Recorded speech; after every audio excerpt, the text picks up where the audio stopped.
If you would like to know how to make simple Christmas mince pies, then you're in the right place. But first, let's roll the intro.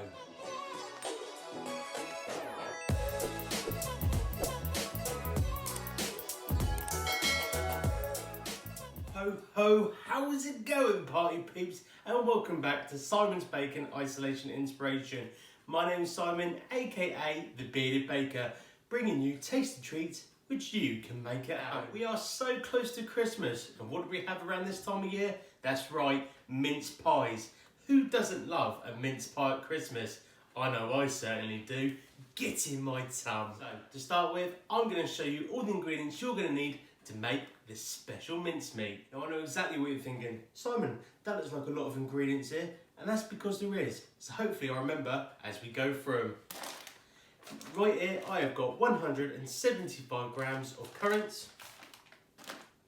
I have got 175 grams of sultanas. I have got 175 grams of raisins. I have got 175 grams of dried cranberries. And here, you guessed it, I have 100 grams of mixed peel. In this bowl, I have got 225 grams of light muscovado sugar. Here I have 1 teaspoon of ground mixed spice. I've got some nutmeg. In this little pot, I have got half a teaspoon of cinnamon. In my big boy bowl, I have got 1 lemon and 1 apple. In my little pot here, I've got 50 grams of blanched almonds, which I've just gone ahead and just roughly chopped up. In this little pot, I've got 125 grams of butter. And lastly, I have got 200 ml of brandy, or you can use sherry or rum or even orange juice. First take, baby! So, before we start smashing all these ingredients into the bowl and making the mincemeat for our mince pies, we need one other bit of equipment, and that is a kilner jar, or you can use a jam jar. It has to be quite big because there's a lot of ingredients and it needs to be sealed. These are dead cheap, you can pick them up practically anywhere really. So, here we go. Get some scales and your bowl and measure in 175 grams each of all your dried fruit. In goes the sultanas next. Can't forget the currants, bosh. Then slap the cheeky cranberries in, bosh. You should have a bowl looking like that. Now it's time to go in with 100 grams of your mixed peel, bosh all that in. Your awesome almonds, bosh all them in. Get your spices and whop the whole lot in. With your nutmeg, just give it a little drizzle. Lush. Your sassy sugar, bosh all that in. Your beautiful butter, bosh that on top. And now with your luscious lemon, get a grater and just grate the rind into the bowl and then squeeze the lemon juice in. That's the rind, and now the juice, and squeeze your lemons. Now, when you squeeze your lemons in, make sure you pick any pips out that might have fallen in. You don't want your nanny breaking her dentures on these on Christmas Day. And lastly, peel and finely dice 1 cooking apple. Then just tip your awesome apple into the bowl. And now it's time to get all the butter and all the sugar melted together. And how do we do that? Well, we need to heat it up. So grab yourself a rather large, saucy looking pan. And then you want to tip all of that into that.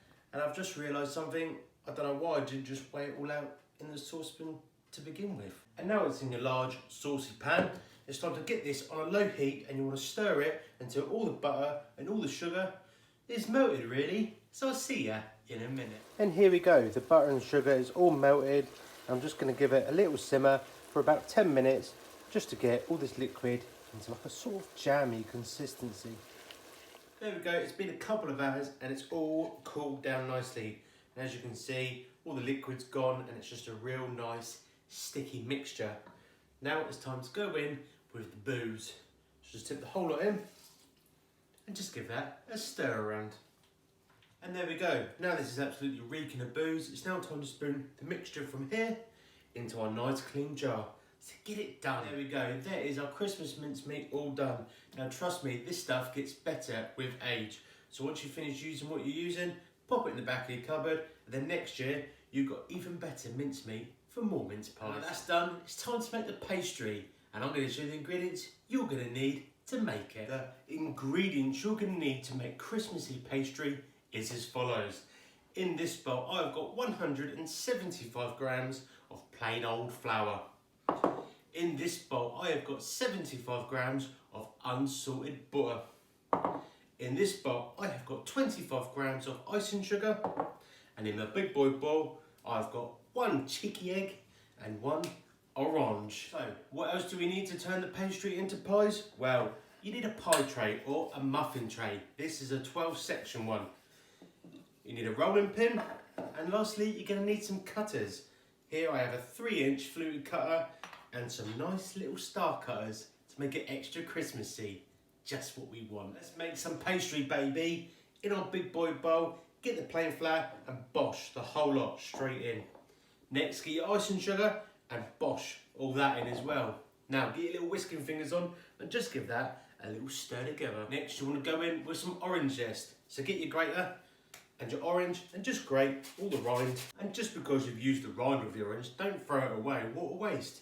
Just peel it and eat it. It's good for you. Lastly, just go in with your butter. And now comes the mucky part. Roll your sleeves up and get in there and just rub all the flour and butter together. Rub it through your fingers, and what you're looking for is a breadcrumb consistency. There we go, it's been a couple of minutes and that's the consistency that you should have. Just a fine breadcrumb, and you will get the odd lump of butter here and there. That's inevitable, but don't worry, we're going to squish it in when we bring the dough together in a minute. Lastly, just make a little well in your bowl and crack an egg into the middle. Now, using your hands and getting proper mucky now, just bring all of that mixture together until it forms a nice dough ball. And there we go, after a couple of minutes, you should have a nice dough ball like that and a super clean bowl. Now what we want to do is just pop it onto a worktop and just give it a gentle knead for about a minute, and then wrap it in some cling film.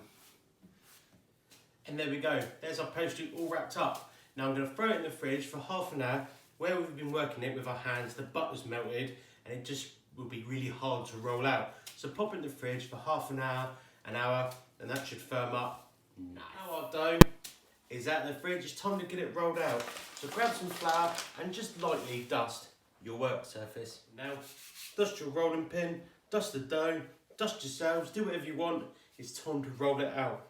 So go in with the middle and just gently roll it out until it's nice and thin. And there we go, there is the dough all rolled out, and it is wafer thin. It's probably the size of a 1p coin. And that's the secret to pastry, is getting it really thin, so when you bite into it, it just melts in your mouth. Now, you need to cut it. So, get your 3-inch cutter and just dust the fluted section, because you want nice little ridges in it. And then, cut 12 sections out of it. And there we go, there's our 12 circles cut out. Now you just want to gently pick them up, and you want to be gentle because they are absolutely wafer thin, and just pop them in to your moulds. And there we go, there is my super thin pastry all cut out and placed into my muffin tray. Now I'm going to use my star cutter and cut 12 little stars out.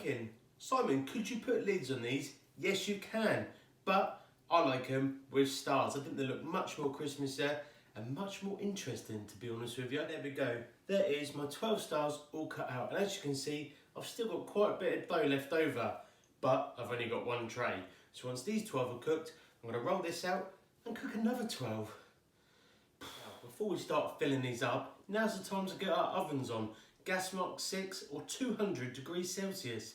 It's really up to you how much filling you want to put in. If you want to slap it on, slap it on. It's your Christmas mince pies. But for me, I'm just going to continue doing this until all 12 are filled. And there we go. There is my 12 mince pies all full up. And as you can see, I've got absolutely loads of this stuff left. But don't worry, like I said, pop it in the back of your cupboard and it will be good for next year. Now, we need to make an egg wash. Super simple. Grab an egg, grab a cup, and crack your egg into the cup. Then get a fork and just whisk the living daylights out of it. And now get yourself a little pastry brush and just dab a little bit on. Grab a star and just paint your star ever so gently. And then with the sticky side, just pop it on top for mince pie. Easy as that. Doesn't that look cute and festive?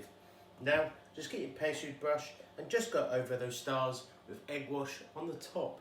There we go. Now we've egg washed them, it's time to throw them in the oven for about 12 to 15 minutes or until they're cooked. Get in. And there we go. There is my mince pies all out of the oven. Now, do they look good? Probably not. Do I wish I had a bigger star cutter? Yes. But do they taste good? Well, absolutely. So much for taking the time out to watch this video. If you've enjoyed it, click a thumbs up, leave a comment, and I wish you all a Merry Christmas and a Happy New Year.